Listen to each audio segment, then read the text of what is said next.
I never imagined my life would change the way it did that chilly autumn afternoon. The air was crisp, and the leaves crunched underfoot as people hurried past, paying no attention to the young beggar girl huddled on the sidewalk. I sat on my usual corner, wrapped in a tattered blanket that barely kept the cold at bay. The city was bustling, the cacophony of car horns and chatter filling the air. But I felt invisible, a ghost among the living. It was then that I noticed a leather briefcase half buried in a pile of fallen leaves by the edge of the sidewalk. Curiosity piqued. I pulled it out, brushing away the leaves and dirt. The briefcase was worn but sturdy, with a brass lock that had seen better days. My heart raced as I fumbled with the clasp, finally opening it to reveal a stack of important-looking documents. The name on the topmost paper read Thomas Harding, a name I had only heard in passing but knew belonged to a wealthy and influential man. As I sifted through the papers, I realized these were no ordinary documents. They looked like contracts, legal papers, and financial statements, the kind that could be worth a fortune. A small voice in my head urged me to sell them, to use the money to change my dire situation. But a stronger, more insistent voice told me to do the right thing. Maybe, just maybe, returning these documents could be my chance for a better life. Determined, I made my way through the crowded streets toward the Harding mansion. It was as grand as I had imagined, towering and imposing with its ornate gates and manicured gardens.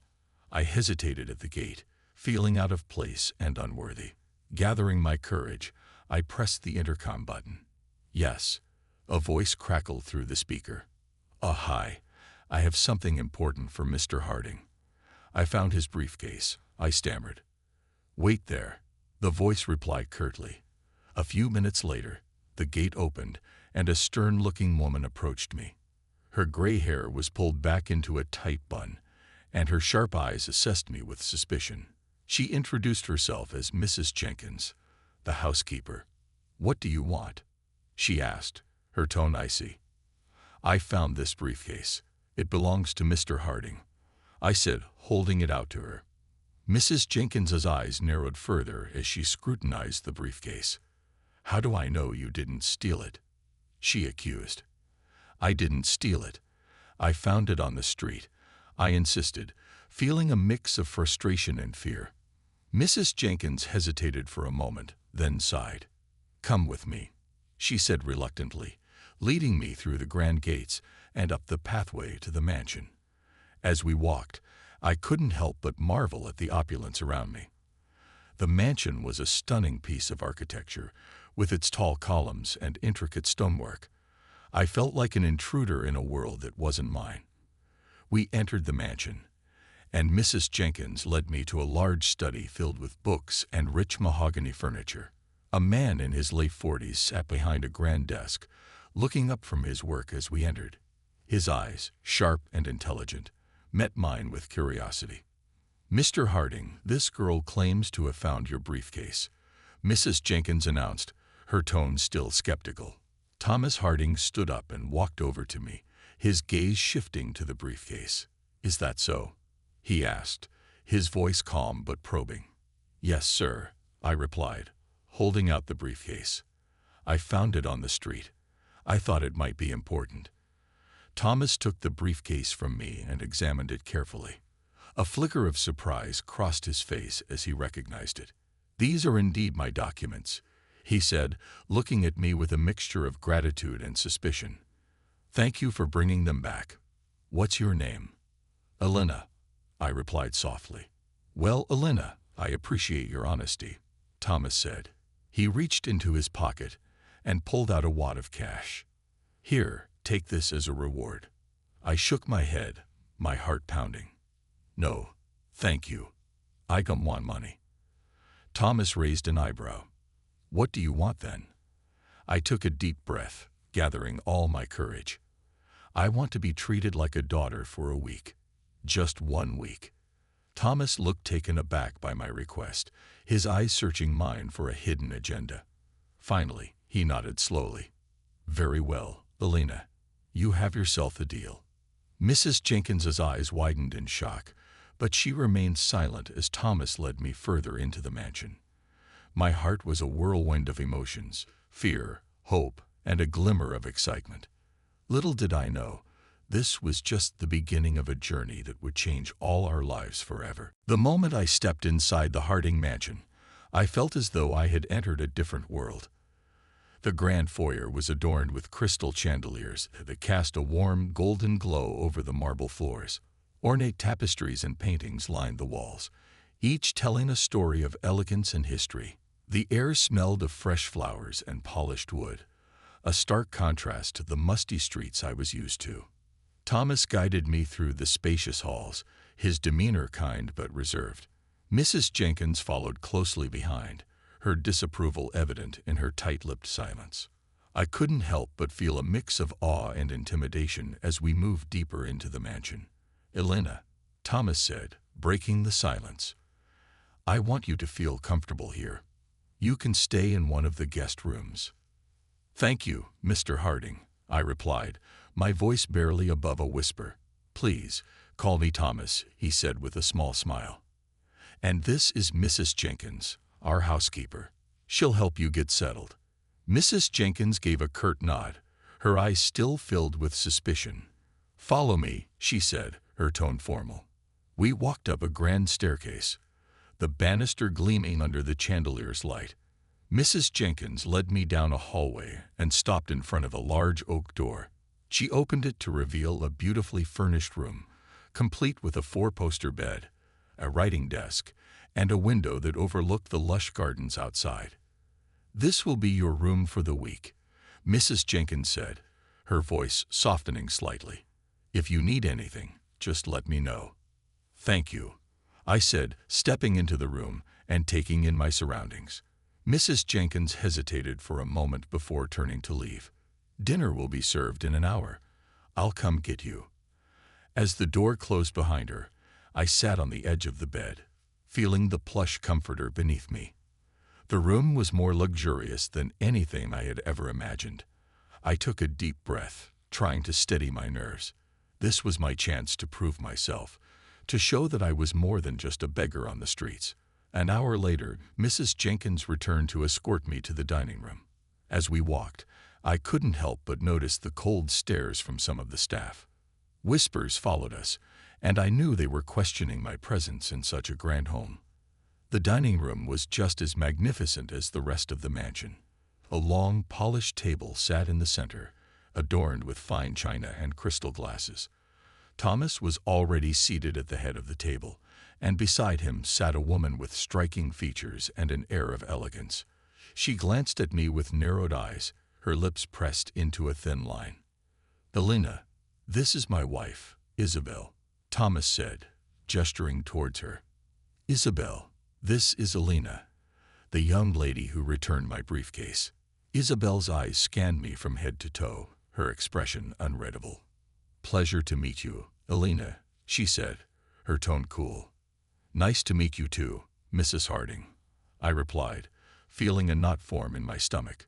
"Please, have a seat," Thomas said, motioning to the chair across from Isabel. Dinner was served by the staff, who moved with practiced grace. The food was exquisite, unlike anything I had ever tasted before. As we ate, Thomas tried to engage me in conversation, asking about my life and how I had found the briefcase.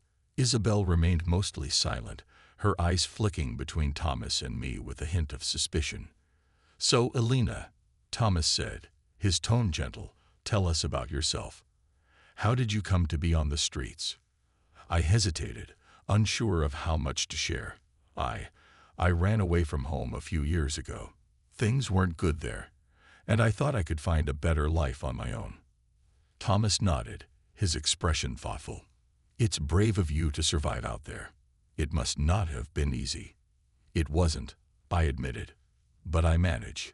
And when I found your briefcase, I knew I had to return it. It felt like the right thing to do." Isabel finally spoke, her voice sharp.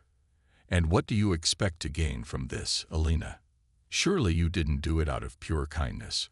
I felt my face flush with embarrassment. "I just wanted to do the right thing. And maybe I hoped for a chance at something better." Thomas placed a hand on Isabel's arm, his expression firm. "Alina is our guest, Isabel. Let's give her a chance." Isabel's eyes softened slightly, but her skepticism remained.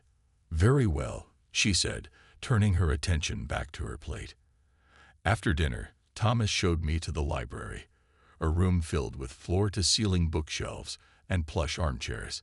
It was a place of comfort and knowledge, a stark contrast to the harsh realities I had known. "Feel free to spend time here," Thomas said. "You might find something that interests you." "Thank you, Thomas," I said, genuinely grateful. As I settled into one of the armchairs, a book in hand, I couldn't help but feel a glimmer of hope.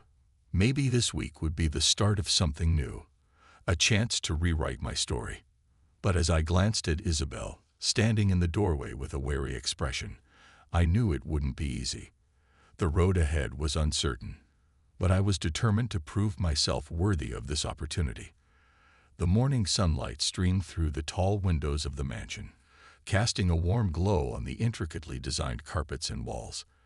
After a restless night filled with anxious thoughts, I was up early, wandering the halls and trying to make sense of my new surroundings. I still couldn't believe I was here, living in a place so different from the streets I'd known for years. Just as I was about to head back to my room, Mrs. Jenkins appeared. Her usual stern expression softened slightly. "Mr. Harding would like to speak with you in his study," she said. "Follow me."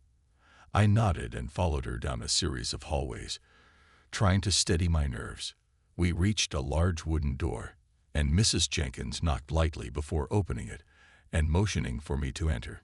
Inside, Thomas sat behind a grand desk, the walls lined with bookshelves filled with leather-bound volumes and various artifacts.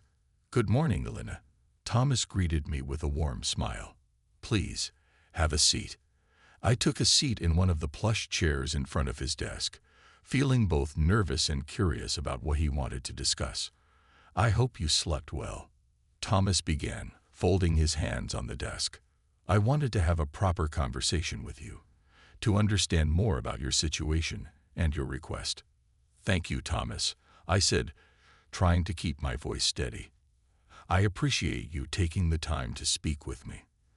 Thomas leaned back in his chair, studying me thoughtfully. "Alina, you mentioned yesterday that you ran away from home. Can you tell me more about that?" I took a deep breath, feeling the weight of my past pressing down on me. I grew up in a small town. My family, it wasn't a good place to be. My father was abusive, and my mother, she didn't do anything to stop it. I couldn't take it anymore, so I ran away. I've been living on the streets ever since.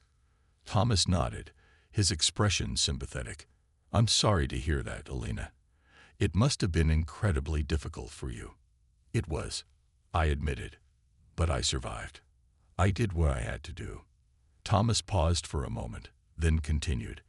"And when you found my briefcase, you decided to bring it here. Why?" I hesitated, searching for the right words. "When I found it, I saw your name on the documents and realized they were important. I thought, maybe if I returned them, it could change things for me. I didn't want money or anything like that. I just wanted a chance to feel like I belonged somewhere, even if it was just for a little while." Thomas's eyes softened, and he leaned forward slightly.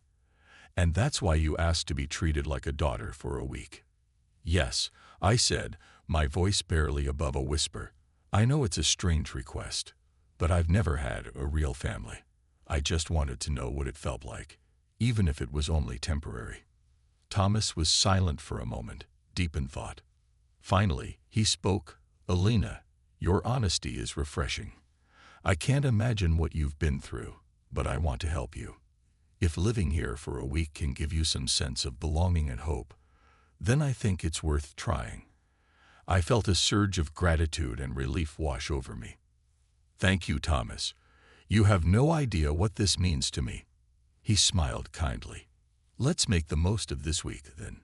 Isabel and I will do our best to make you feel welcome here." As I left the study, I couldn't help but feel a mixture of hope and apprehension.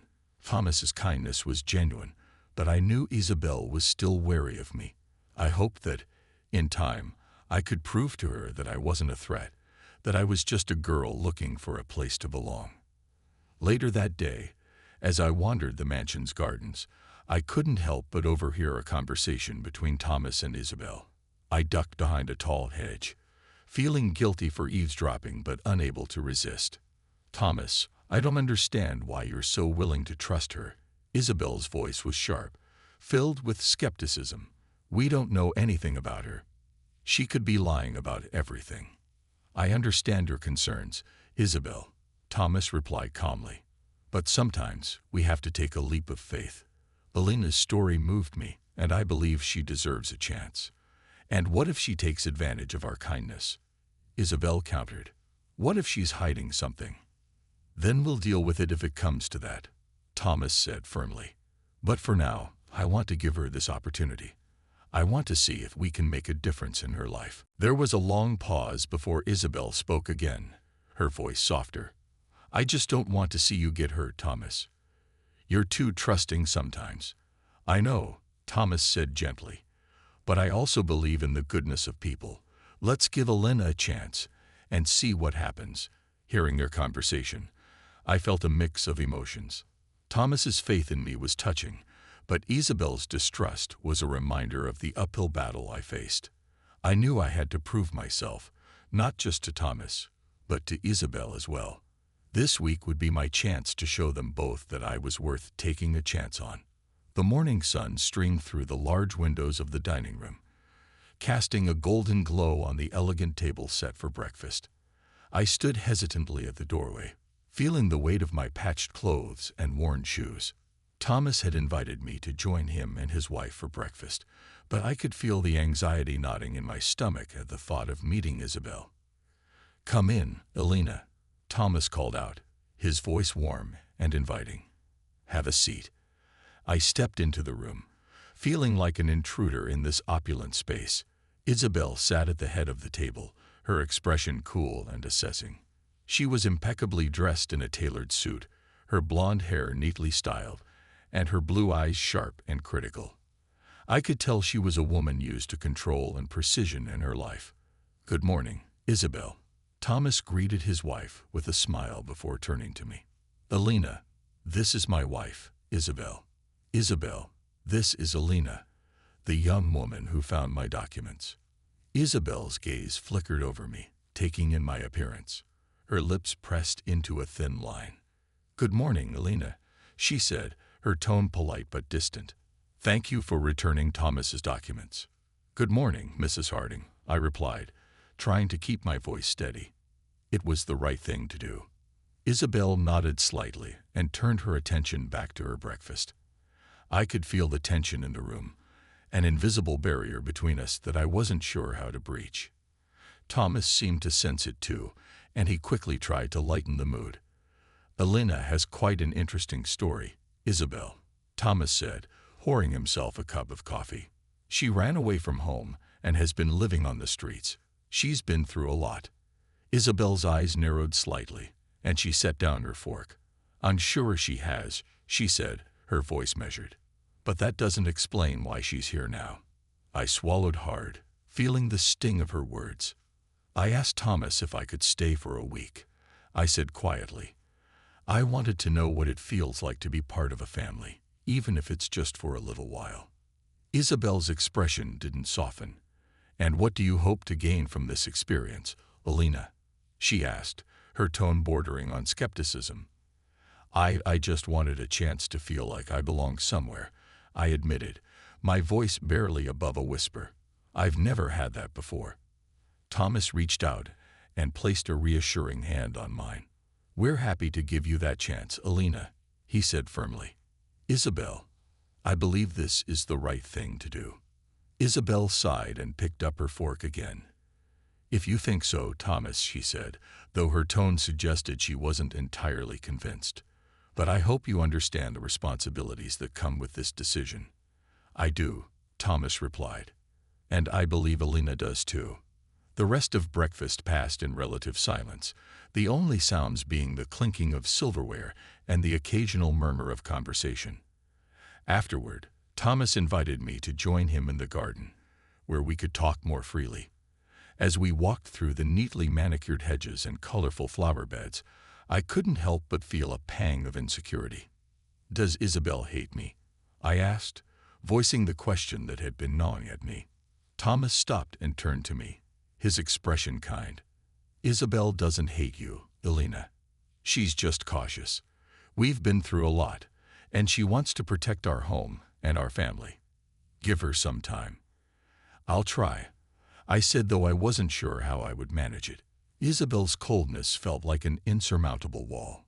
Later that day, I found myself alone in the library, browsing the shelves filled with books that I could only dream of reading. I heard footsteps and turned to see Isabel standing at the doorway, her arms crossed. "May I come in?" she asked, her voice devoid of warmth. "Of course," I replied, stepping aside to let her enter. Isabel walked over to a nearby shelf and ran her fingers along the spines of the books. "Thomas has a good heart," she said after a moment. "Sometimes too good. He's always looking for the best in people." "I know," I said quietly, "and I don't want to disappoint him." Isabel turned to face me, her eyes searching mine. "I hope you understand that trust is something that must be earned, Elena. You're a stranger in our home, and while Thomas may believe in you, I need more than words." "I understand," I said, meeting her gaze. "I just want a chance to prove myself." Isabel studied me for a moment longer, then nodded. "We'll see, Elena. We'll see." As she left the library, I felt a renewed determination. Winning Isabel's trust wouldn't be easy, but I knew that if I wanted to make the most of this opportunity, I had to try. This week was my chance to show them both that I was worthy of their kindness and faith. The week began to unfold with a rhythm I hadn't experienced in years. Each morning, I joined Thomas and Isabel for breakfast, the initial awkwardness slowly giving way to more relaxed conversations. Isabel remained guarded, but I could sense a slight thawing in her demeanor, perhaps a result of Thomas's unwavering support. One sunny afternoon, Thomas invited me to join him in the garden for some light gardening.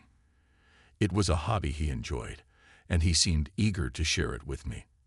"Have you ever done any gardening, Elena?" Thomas asked as he handed me a pair of gloves. "Not really," I admitted, slipping the gloves on, "but I'm willing to learn." Thomas smiled. "It's quite therapeutic. Plants don't judge. They just need care and attention. Much like people, really." We worked side by side, planting new flowers and trimming the hedges. Thomas patiently explained the different types of plants and their needs, and I found myself genuinely interested in this new world. "You have a natural touch," Thomas remarked as I carefully potted a vibrant red rose. "You're a quick learner." "Thank you," I replied, feeling a sense of pride. It's nice to do something productive. As we continued working, the conversation shifted to more personal topics. Thomas shared stories from his past, his journey to becoming a successful businessman, and the struggles he faced along the way. I listened intently, absorbing each story like a sponge. "Thomas, can I ask you something?" I said hesitantly. "Of course," he replied, looking up from his work. "Why did you agree to let me stay? I mean, you didn't have to." Thomas paused, a thoughtful expression on his face. "I suppose I saw a part of myself in you, Elena. When I was young, I had my share of hardships. I know what it's like to feel lost and alone. If I can make a difference in someone's life, even for a short time, I believe it's worth it." His words touched me deeply, and I felt a surge of gratitude. "Thank you, Thomas. I won't let you down." "I know you won't," he said with a reassuring smile. Later that day, Isabel approached me in the living room, where I was reading a book Thomas had recommended. She seemed more at ease than before, though her skepticism hadn't entirely vanished. "May I sit?" she asked, gesturing to the chair across from me. "Of course," I replied, setting the book aside. Isabel settled into the chair and studied me for a moment. "Thomas tells me you've been very helpful in the garden." "I've enjoyed it," I said honestly. "It's been a learning experience." Isabel nodded. "Thomas has a good heart. He's always been the kind of person who wants to help others. I've noticed that, I said. He's been very kind to me. Isabel's expression softened slightly. I want to be honest with you, Elena. I'm still not entirely convinced about this arrangement, but I'm willing to give you a chance. I appreciate that, Mrs. Harding, I said earnestly. I just want to show you that I can be trusted. Isabel nodded again, her gaze thoughtful. We'll see, Elena. We'll see. As the days passed, Thomas and I continued to bond over various activities. We spent time in the garden, played chess in the evenings, and even went for walks in the nearby park. Each moment felt like a gift, a glimpse into a life I had only dreamed of. One evening, as we sat by the fireplace, Thomas shared a story that resonated deeply with me. There was a time when I almost gave up, he said, staring into the flames. I was young, struggling to make ends meet, and I felt like I had nowhere to turn. But then, someone gave me a chance, just like I'm giving you. It changed my life. Who was it? I asked, intrigued. A mentor, Thomas replied. An older gentleman who saw potential in me when no one else did. He believed in me, and that belief gave me the strength to keep going. I hope I can make the most of this chance, I said softly. I don't want to waste it. You won't, Thomas said confidently. I can see it in you, Elena. You have the strength and the determination to overcome anything. His words filled me with hope and determination. I was beginning to feel like I truly belonged, like I was part of something bigger than myself. Isabel, though still cautious, started to show small signs of acceptance. She invited me to join her for afternoon tea, where we discussed books, music, and other interests. Her demeanor remained reserved, but there was a subtle shift in her attitude, a faint hint of warmth. One afternoon, while we were having tea, Isabel shared a story from her own past. When I was young, my family went through a difficult time, she said, her voice softer than usual. We lost everything, and for a while, I felt like the world was against me. I listened intently, sensing the vulnerability in her words. What happened? We rebuilt our lives, Isabel said simply. It wasn't easy, but we persevered. That's why I'm so protective of what we have now. I don't want to go through that again. I understand, I said quietly. I want to earn your trust, Isabel. I really do. She looked at me for a long moment, her blue eyes searching mine. We'll see, Elena. We'll see. As the week progressed, the bonds between us grew stronger. Thomas's unwavering support, Isabel's gradual acceptance, and my determination to prove myself created a fragile but hopeful dynamic in the household. Each day brought new experiences and challenges, but I faced them with a renewed sense of purpose. This was my chance to build a better future, to find the family and belonging I had always yearned for, and I was determined to make the most of it, no matter what obstacles lay ahead. The week had been an emotional roller coaster, filled with moments of joy, tension, and self-discovery. I had begun to feel a sense of belonging in Thomas and Isabel's home, but the fragile peace was soon shattered by a revelation that threatened to upend everything. One evening, as I was walking through the market, I ran into an old acquaintance from my days on the street. Joe, a scruffy man in his late 40s, recognized me immediately. Elena, is that you? He called out, hobbling over with a cane. Joe, it's been ages, I replied, giving him a warm hug. What brings you here? You look different, better, he said, scanning my new clothes and healthier appearance. I smiled. I've been staying with a kind family. They took me in for a week. Joe's eyes widened. You mean Thomas Harding's place? The big mansion? Yes, I confirmed. How did you know? Joe leaned in closer, lowering his voice. I heard some gossip. Something about Thomas's wife, Isabel. They say she might have intentionally discarded some important documents. My heart skipped a beat. What? Why would she do that? Joe shrugged. Who knows?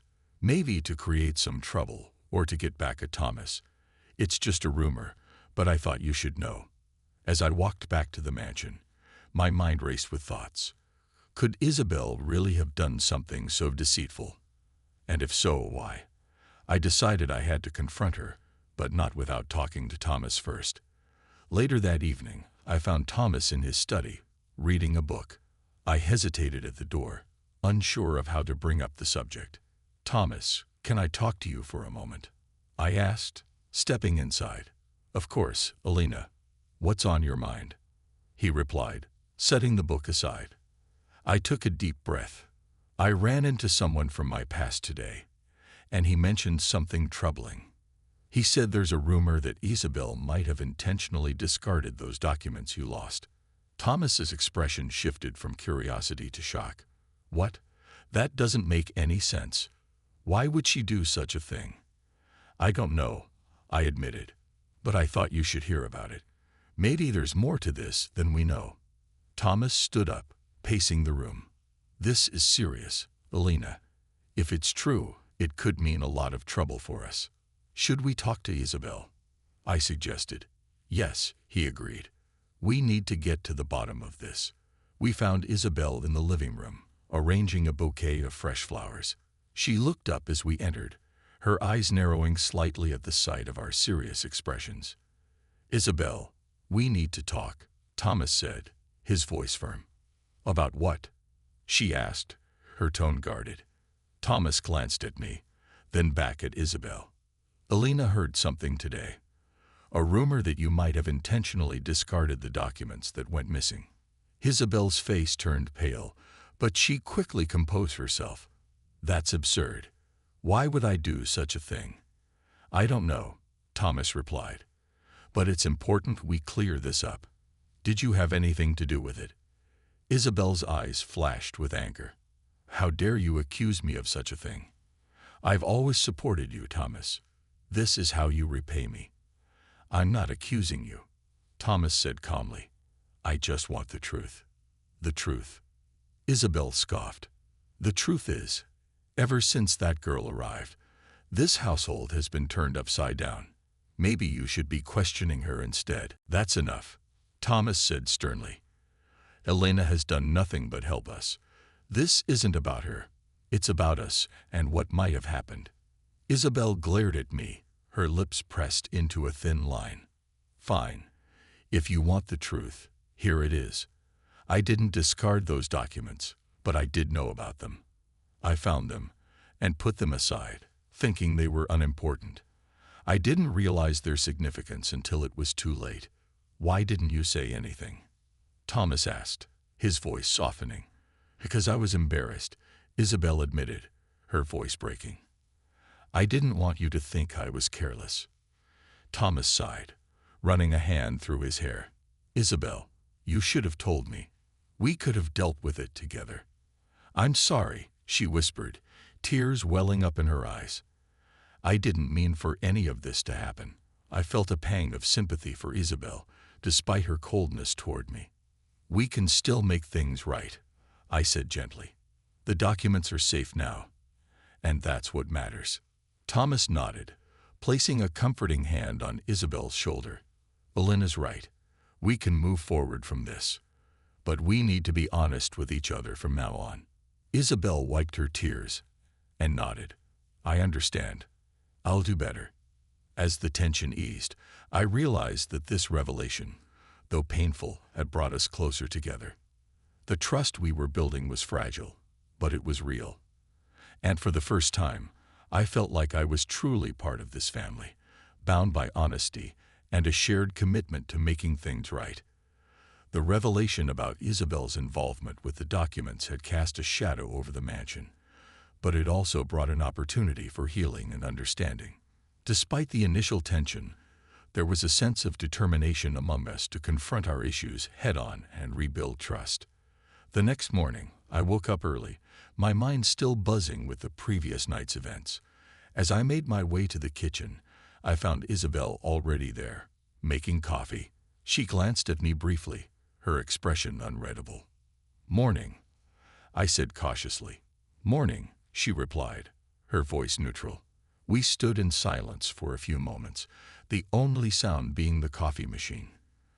Finally, I mustered the courage to speak. Isabel, I know this has been difficult for you. For all of us, I began. But I think we need to talk more about what happened and how we can move forward. Isabel sighed, her shoulders slumping. You're right. I don't know where to start. Maybe by being honest, I suggested gently, about why you felt you couldn't tell Thomas about the documents. She nodded slowly. I've always been afraid of failing him. Thomas has done so much for us. I didn't want to seem incompetent or careless. When I realized the documents were important, I panicked. I understand, I said, placing a hand on her arm. But honesty is the only way we can rebuild trust. Just then, Thomas walked in, looking tired but resolute. Good morning, ladies. Good morning, we replied in unison. Isabel, Elena, Thomas began, taking the seat at the kitchen table. I've been thinking a lot about what happened.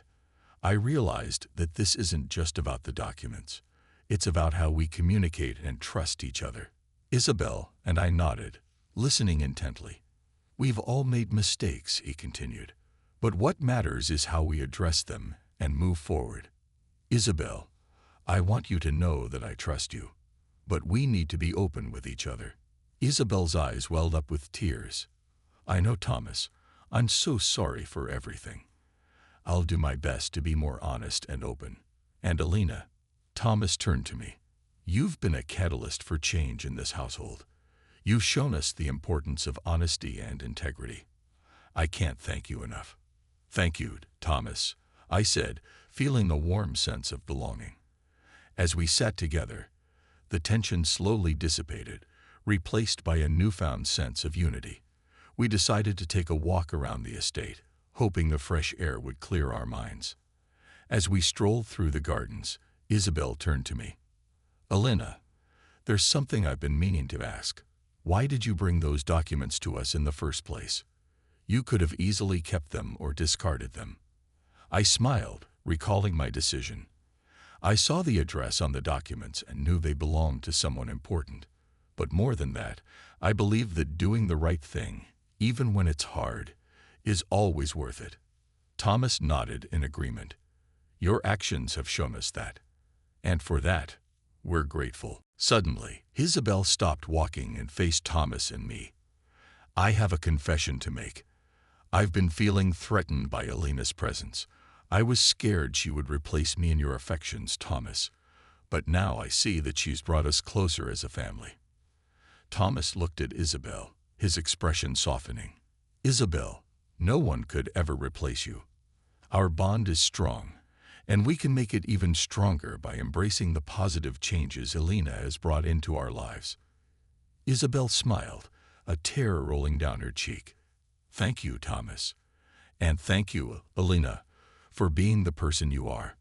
We continued our walk, the air feeling lighter, our steps more confident. The confrontation had led to a realization that honesty, trust, and love were the foundations of a strong family. And in that moment, I knew I had found not just a temporary home, but a family who cared for me as much as I cared for them.